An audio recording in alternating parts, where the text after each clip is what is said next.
মাংসের ঘুগনি বানানোর জন্য সবার প্রথমে আমি সারা রাত ভিজিয়ে রাখা মটরগুলোকে একটু হালকা হলুদ দিয়ে সেদ্ধ করে নেব।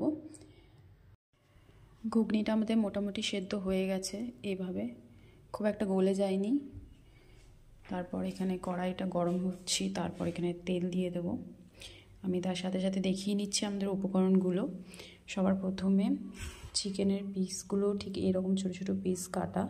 এটা আরও ছোটো হলে ভালো হতো, কিন্তু আমরা যে দোকান থেকে নিই সেখানে কাকুটা এতটাই ছোটো করে দিয়েছে, এর থেকে বেশি ছোটো করেনি। এটা ভালোভাবে ধুয়ে নিয়েছি।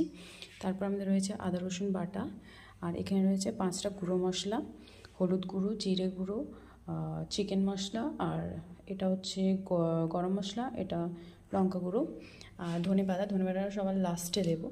তারপর রয়েছে টমেটোর কাটা আর পেঁয়াজ কাটা, আর লঙ্কাগুলো গোটাই রেখেছি, কারণ অনেকে আছে যারা ঝাল খায় না আমাদের ফ্যামিলিতে, তো যার ঝাল দরকার সে গোটা লঙ্কা নিয়ে খেয়ে নেবে। তো কড়াইটা মোটামুটি গরম হয়ে এসছে, আমি তেলটা দিয়ে দিচ্ছি।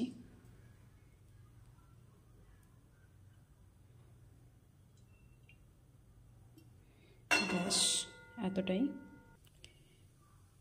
তেলটা মোটামুটি গরম হয়ে এসছে, এরপর আমি ধীরে ধীরে পেঁয়াজগুলো দিয়ে দেবো। পেঁয়াজটা নড়াচড়া করবো, হালকা একটু লাল ব্রাউনিশ কালার হয়ে এলে তারপর আমি এটাতে দিয়ে দেবো টমেটো।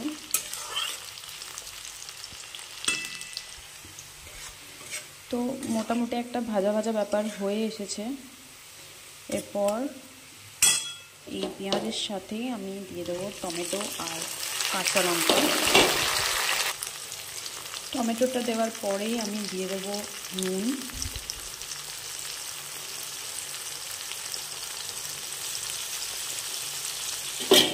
যাতে টমেটোটা একটুখানি গলে যায়।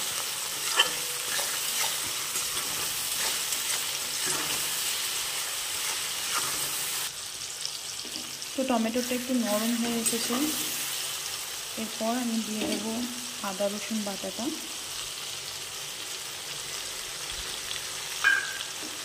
ভালোভাবে নাড়াচাড়া করে নেব।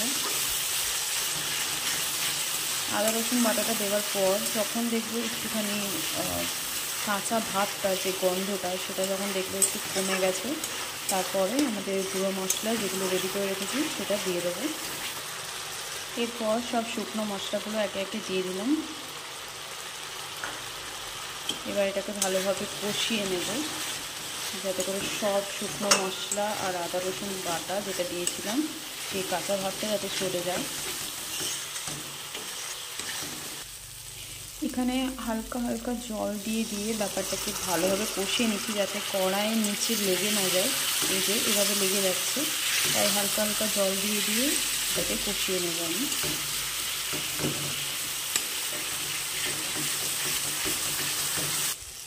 এরপর এখানে চিকেনটা দিয়ে দেবো।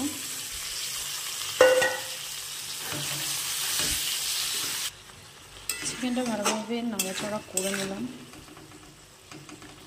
এবার চিকেনটাকে ঢাকা দিয়ে দেবো যাতে একটু সেদ্ধ হয়ে যাক। চিকেনটাও আমাদের ভালো মতো সেদ্ধ হয়ে এসছে। খুবই ছোটো ছোটো পিস ছিল, তাই সেদ্ধ হতে সময় লাগেনি। এরপর এর মধ্যে দিয়ে দেবো সেদ্ধ করে রাখা ঘুগনিটা, মানে মটরগুলো।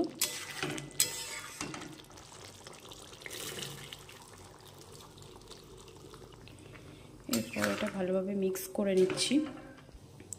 সবার লাস্টে দিয়ে দেবো ধনেপাতা।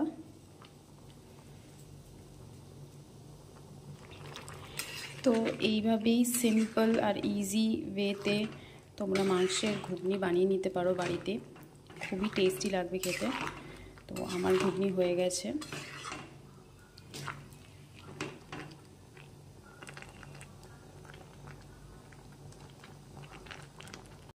তো তোমাদের কেমন লাগলো ভিডিওটা অবশ্যই জানিও কমেন্ট করে, আর কে কে বানাচ্ছো এই রেসিপিটা অবশ্যই কমেন্ট করে জানিও।